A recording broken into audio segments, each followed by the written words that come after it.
What's up, Twitch people? Papa Steam himself here with my Impact Rebellion 2020 review. I want to review Rebellion, and look, a lot of people don't like Impact Wrestling. I have always liked Impact Wrestling, so you can eat a dick. But I decided to continue with another two-night special because that is the greatness that is going on right now. Everyone's doing two-night specials. Thank you, Wrestle Kingdom, for starting that. We are from a closed set on Skyway Studios in Nashville, Tennessee, for a crowd of no one. Two-night special on free TV. Josh Matthews and Madison Rayne on commentary, and you're going to hear them mention a lot about how the Impact World Champion, Tessa Blanchard, decided to no-show this show. So fuck Tessa Blanchard. That's all I have to say about her. We'll get to the rest of it. They were supposed to have a world title match. It was supposed to be Tessa defending against Michael Elgin and Eddie Edwards. But from what happened, either she was stuck in her home in Mexico, or she just decided, nope, not today. So that's hilarious. But we're going to go two nights. I thought about doing both nights separately, but honestly, it's not worth it. They changed the card so much. There's only one title match on the whole show. They cut the Impact World title match. There was no tag title match, and there was no Knockouts title match.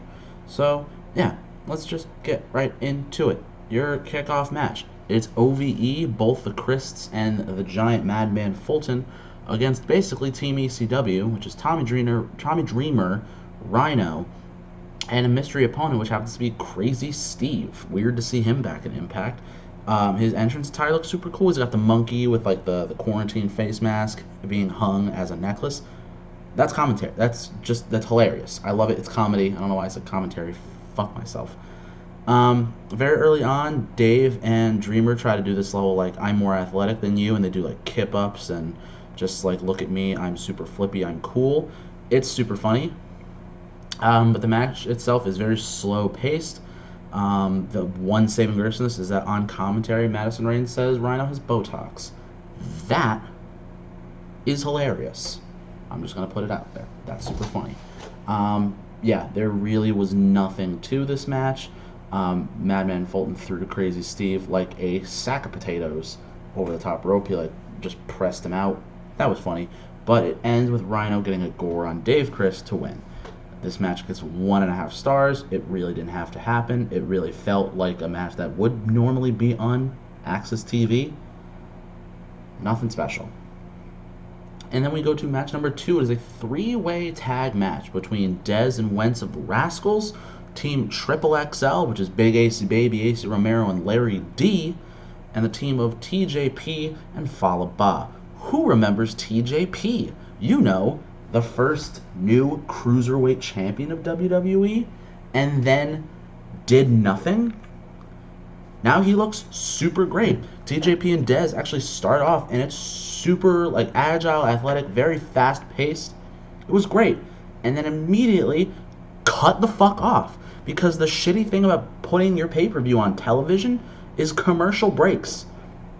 So, and that's going to be a theme with a lot of these matches, is that there's a lot of commercial breaks just being taken, and they don't do any like picture-in-picture or whatever, so it's just, you're fucked. Larry D and Fallah Bahh have a huge hoss fight. It's super cool seeing two giant men go at each other.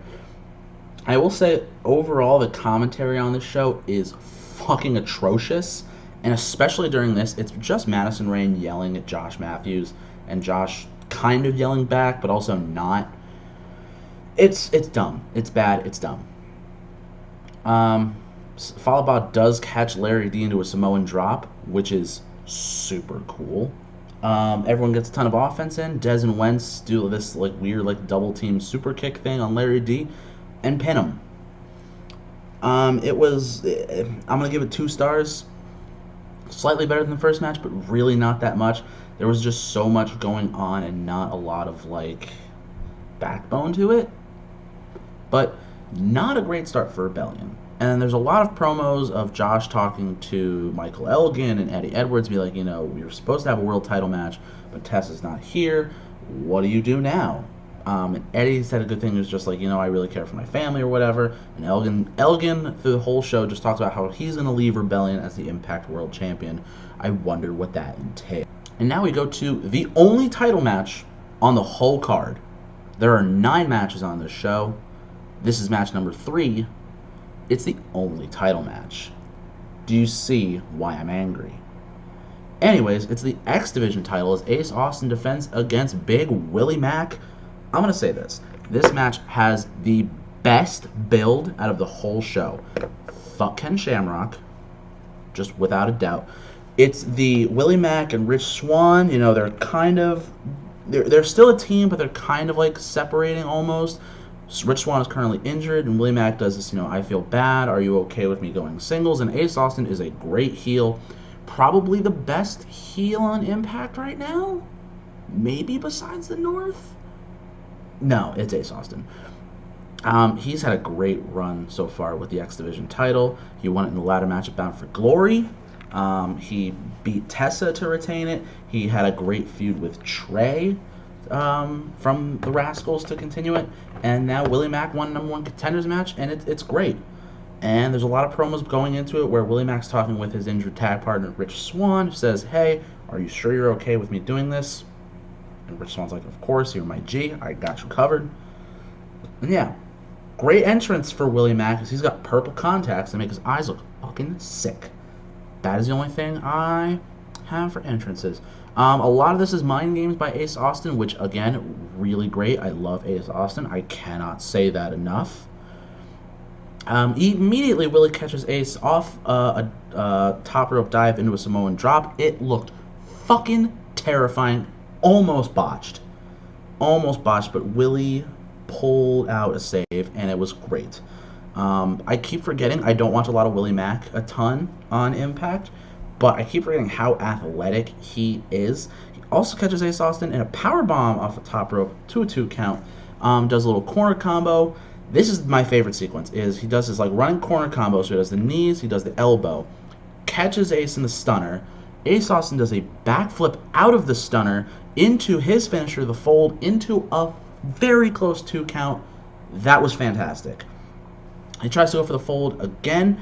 Willie Mack throws him up in the air, probably about 10 feet, catches him in a cutter to a 2 count. Then Willie Mack, almost going for his finisher, the 6-star frog splash, hits a coast to coast. Holy shit. Word to Rob Van Dam. We'll get to him in a second.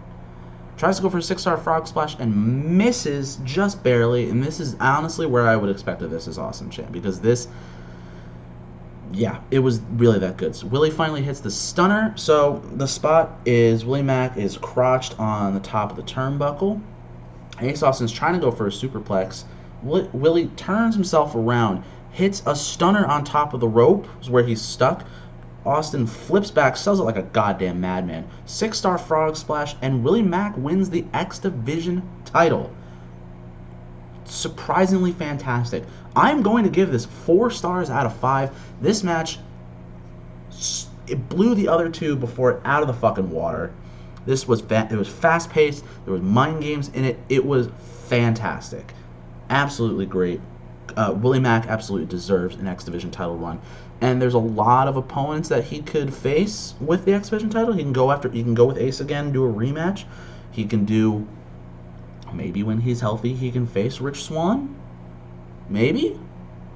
He can face any of the X Division guys that are in a later match. There's a Fatal 4-Way.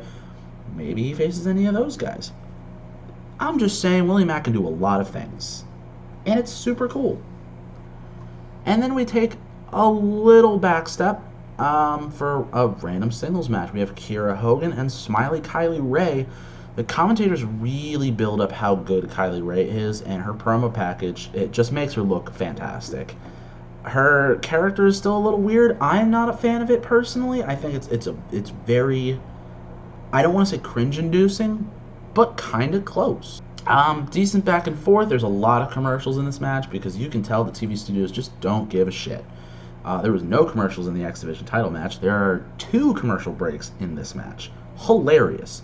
A lot of trading super kicks, and they do that like cool double super kick moment, and then they hit themselves. Super great. and just it's almost an onslaught.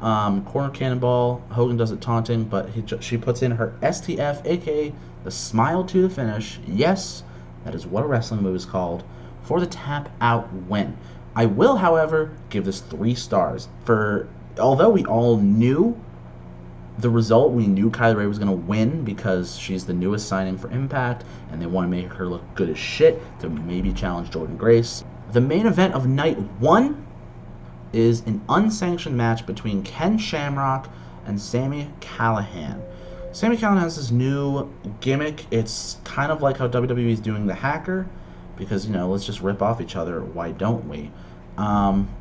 Honestly, I think it's really interesting where he's, like, you know, hacking into the studios, and they're having a lot of fun with, like, After Effects, and it really helps because Impact is taped, so you can just play around with it, and I think it works. And Sami really is a draw. So I really wish he was back to the Death Machine. I'll give him some slack though. Match starts fucking immediately. Ken's still doing his entrance. Sami hits a huge suicide dive, and Ken Shamrock, God, he just looks old as shit, and he looks so disgusting. But Josh Matthews does play up how he made The Rock tap out to an ankle lock, almost like it was a giant spoonful of foreshadowing. It's a giant spoonful of foreshadowing. That's how the match is going to go. The brawl is on the outside. Shamrock hits what is either a diving clothesline or the ugliest crossbody I've ever seen. All I know is that it was not what it was supposed to be, and it looked gross, and I hated it. And now they go to the back, and this is where, like, a cinematic portion happens. Callihan grabs a fire extinguisher, throws it right in the eyes, wraps a bike chain around his hand, and just goes to town, starts choking him across the mouth, just wailing on him. Ken mounts him with some weak-ass punches, and then the rest of OVE get involved and just beat the shit out of Shamrock. Then they do the whole thumbs up, thumbs down, but Callihan swerve turns on OVE and takes them all out with a nightstick. I think that's fucking stupid. Because why? Anyways, they're like, let's finish this outside. They do a weird, like, Western standoff thing. They're fighting on a bunch of trucks. Shamrock locks in an ankle lock, and Sami Callihan passes out. We'll give this 4 stars. It's not the match of the night for night 1. That absolutely goes to the X Division title. But in terms of very cinematic and the lack of mobility for Ken at this point in his life, I think it actually worked very well. It's kind of like how they did the Boneyard match. Is that those guys, Taker and Shamrock, both can't really go much. So if you make it very cinematic and you have guys who are really good with pacing, like Callihan and Styles, it works. And I think it made Ken look great. It made Sami Callihan still look great. I think it was good. I think it was fine. So that's night 1. And then last night, at the time of this recording, was night 2. We start off with an X Division fatal 4-way between Suicide, Rohit Raju, Trey of the Rascals, and dashing Chris Bay, the newest male signing to Impact Wrestling. And I think everyone was really excited about Chris Bay because he was told he was probably going to AEW, but Cody passed on him. Hilarious. Great sequence. They do this like 4-way standing switch, and it just it takes forever. Suicide, which I think now the guy in the Suicide suit is Caleb Conley. That was at least the last person that was in the Suicide suit. Fun fact, the very first Suicide was TJP. Did you know that? I didn't before this recording. Suicide, very unique offense, and Trey proving why he's the very best Rascal. Maybe Trey is leaving the Rascals for a singles push. I'd be fine with it. I'm just saying. Super fast paced, a lot of athletic maneuvers. Chris Bay's hitting a head scissors to throw Trey out of the ring. Suicide dive to Raju. Suicide hits a cannonball on all of them, and Trey does that weird like mid rope front flip thing on everyone on the outside. It's just a bunch of chaos. Suicide has a delayed vertical on, I forget, I'm going to say Trey. I'm just going to go with it at this point. I don't know in my notes. Chris Bay hits a giant crossbody and then to a 2-count stop by Rohit Raju, foot stomp. Everyone's getting offense at this point. The final sequence is Trey hits a Meteora on Suicide. Rohit Raju throws Trey out, but Chris Bay hits what looks like a question mark kick and pins him. and Chris Bey gets the win. And you would think that Chris Bey is now the #1 contender to Willie Mack's X Division title, which that would be cool to see. I'm just saying. I give the match 3 stars. I think it was a lot of great action, and it's 4 dudes who can really go. Even Rohit Raju of Desi Hit Squad. I'm not the biggest fan of his. It worked. I think the only con of this match was that there's just so much going on, and it's very hard to keep track. And commercials. I know. And now, let's take a super backseat to Joseph P. Ryan, formerly known as Joey Ryan, against cousin Jake Diener. Joey Ryan is a new stable with Rob Van Dam, Katie Forbes, and the other girlfriend of Rob Van Dam that I don't remember the name of because who gives a shit. Their new gimmick is #cancel culture, which is basically a modern version of Right to Censor. And I had another and I thought I did, but I didn't. So yeah, this gimmick is fucking stupid.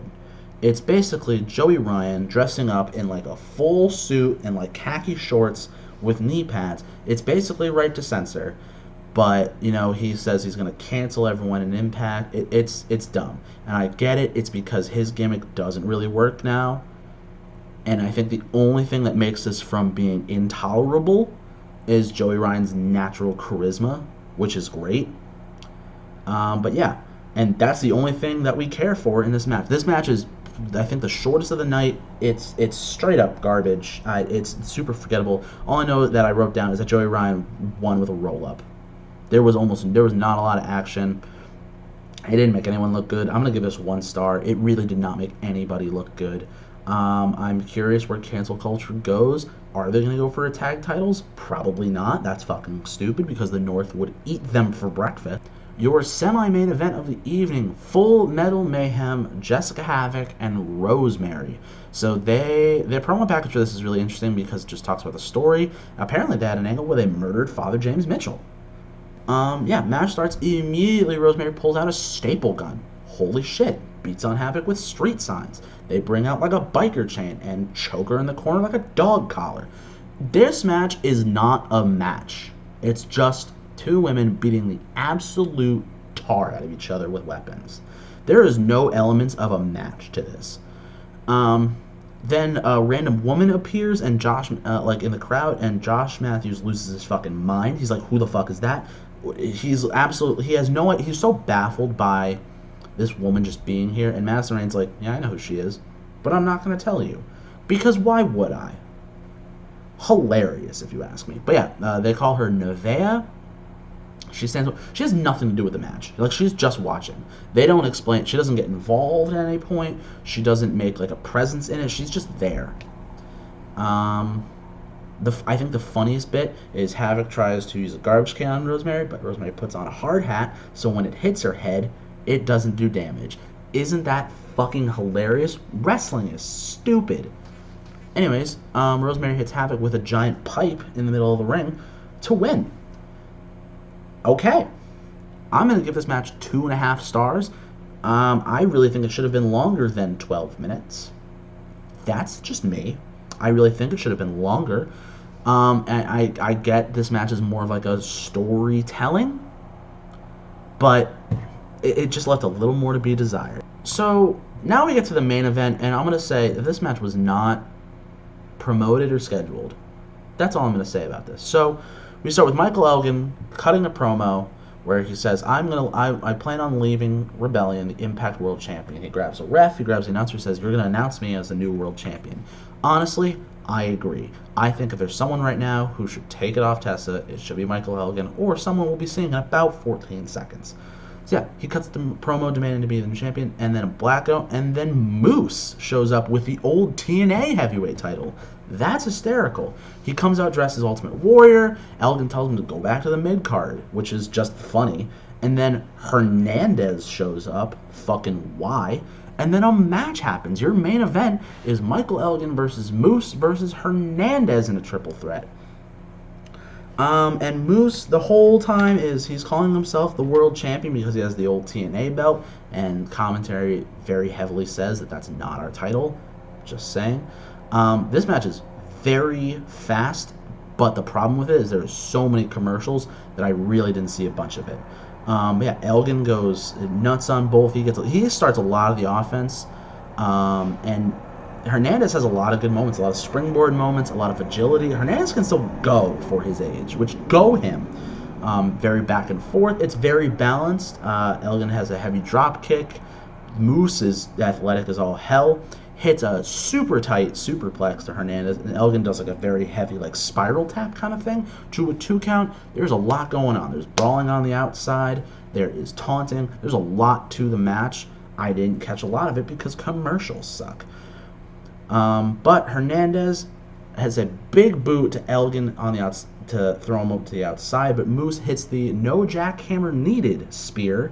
Yes, that's what it's called. Yes, it's great. Fuck Bill Goldberg. To pin Hernandez, Moose wins, and he holds up the TNA heavyweight title in victory.